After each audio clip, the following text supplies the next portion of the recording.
Assalamu alaikum dear students. Hope you are all fine. In the previous lecture we discussed the market form monopoly और आप जान गए कि monopoly is a market structure in which a single seller controls the entire market. ठीक है ना। तो हमने इस मार्केट के बहुत सारे फीचर्स भी डिस्कस किए और अब आप जान गए कि जो मोनोपोली है it's a imperfect market. Now a question arises, how does a monopoly market structure arise? Monopoly कैसे वजूद में आती है?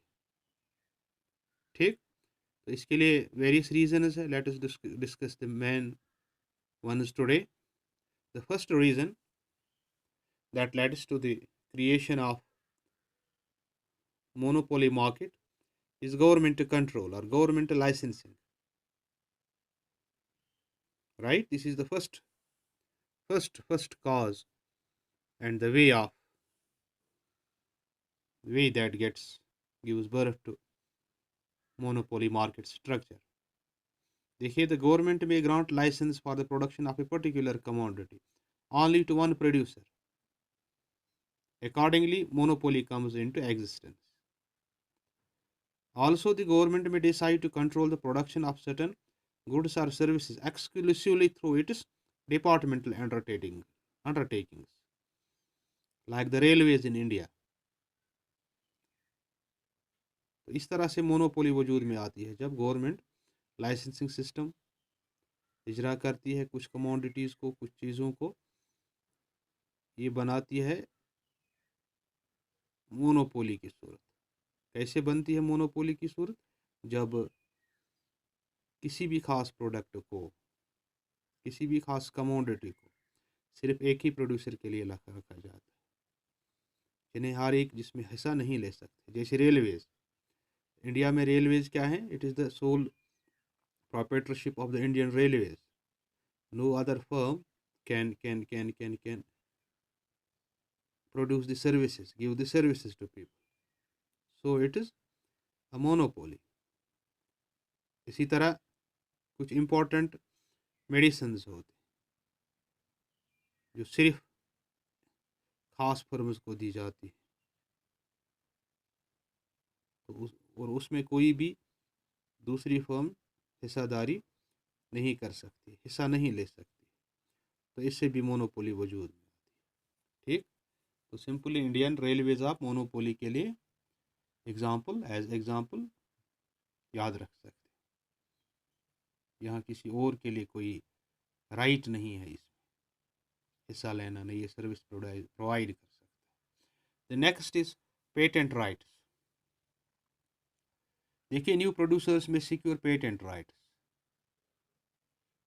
जब कोई नई फर्म कोई ऐसा प्रोडक्ट बनाती है, अहम इनोवेशन होती है जो बहुत ही मुश्किल या रिस्की होता है, और अगर कोई फर्म ये प्रोडक्ट तैयार करती है, मार्केट को देती है, तो इसके बदले इससे पेटेंट मिलता है। यानी no other firm can produce the product under the same labelling, brand और नेम, तो उसके लिए पेटेंट बन जाता है। It amounts to monopoly rights regarding the shape, design and other characteristics of the product.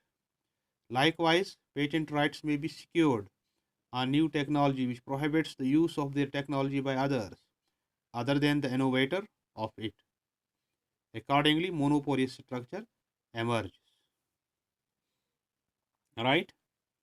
देखिए, the motivation behind granting patent rights is encouraging research and development. इसके पीछे यही होता है कि हम पेटेंट्स क्यों दें, ताकि इससे रिसर्च और डेवलपमेंट करें। encouraging new discoveries and innovations. तो इन चीज़ ऐसे इसके लिए पेटेंट्स होते हैं। यानी कोई भी फर्म, दूसरी फर्म इस प्रोडक्ट को नहीं बना सकती उस नाम के तहत, उस ब्रांड के तहत, ठीक है ना, उस शेप में, उस डिज़ाइन में, तो इसलिए उसके लिए पेटेंट हो जाता है। Then another important way that gives birth to the monopoly is cartels. It refers to collective decision making by a group of firms. Collective decision making,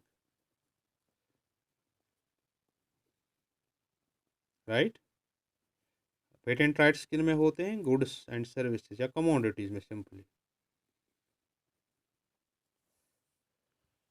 देखिए, cartels refer to collective decision making by a group of firms with a view to avoiding competition and securing monopoly control of the market।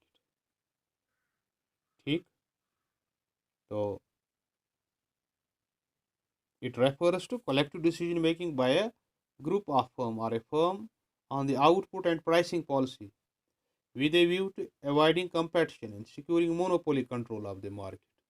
देखिए, competing firms may reach a broad agreement on the pricing and output policy so that competition is avoided and a sort of joint monopoly structure of the market emerges। Cartels के जरिए joint monopoly वजूद में आती है। ठीक है ना? So these are the reasons, these are the ways through which monopoly structures arise. Simply याद रखना है, government licensing, patent rights are and cartels. देखिए, आप अगर बुक्स में देखिए, अगर जब कोई भी बुक खोलेंगे आप वहाँ rights reserved by the author, ठीक है ना, कॉपीराइट जैसे, तो उस नाम से कोई भी दूसरा ऑथर उस किताब की, उस बुक की नकल नहीं कर सकता है, उसे रिप्रोड्यूस नहीं कर सकता जब तक न उसके पास उस ऑथर का परमिशन हो। ठीक है ना?